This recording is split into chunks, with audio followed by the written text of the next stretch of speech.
يس وَالْقُرْآنِ الْحَكِيمِ إِنَّكَ لَمِنَ الْمُرْسَلِينَ عَلَىٰ صِرَاطٍ مُّسْتَقِيمٍ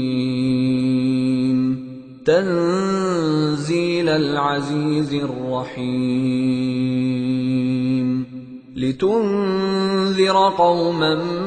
مَّا أُنذِرَ آبَاؤُهُمْ فَهُمْ غَافِلُونَ